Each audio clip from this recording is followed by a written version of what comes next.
Hello mga ka-vibes, again welcome back, shout out po sa inyo. Grabe, ramdam na ramdam mo talaga yung excitement sa boses ni Medeth habang nagkukwento siya, na puno ng emosyon, tawa, konting kirot, at maraming realizations.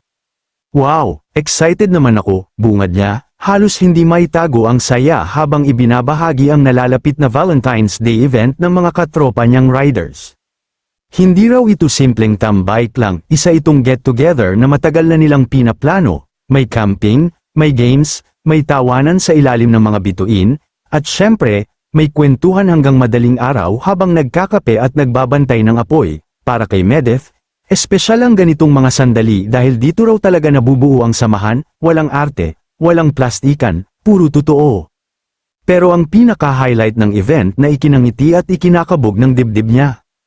Ang segment na tinawag nilang Find Your Date, isang fun activity para sa mga single, hindi man ito seryosong ligawan agad, pero para kay Medeth, nakakatuwa ang ideya na baka sa simpleng tawanan at kulitan, may makilala kang bago, may kilig, may kaba, pero higit sa lahat, may pag-asa.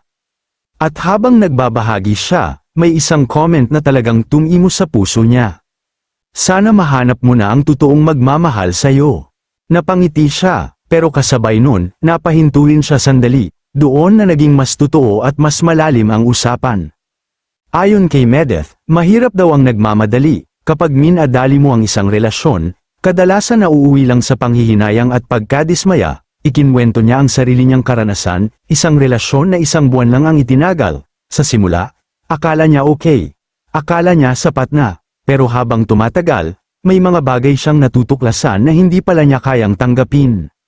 At mas masakit pa roon, hindi lang pala ikaw ang masasaktan kapag nagkamali ka ng desisyon. Maraming madadamay pati ang taong minahal mo, pati ang mga taong sumusuporta at naniniwala sa inyo. Doon niya na-realize na hindi lang pala sapat ang kilig o excitement sa umpisa.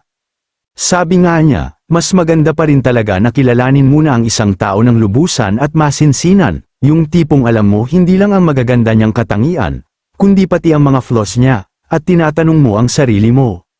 Kaya ko ba itong tanggapin? Handa ba akong intindihin siya kahit hindi perpekto? Kung hindi pa, huwag ipilit. Kung hindi pa oras, huwag madaliin.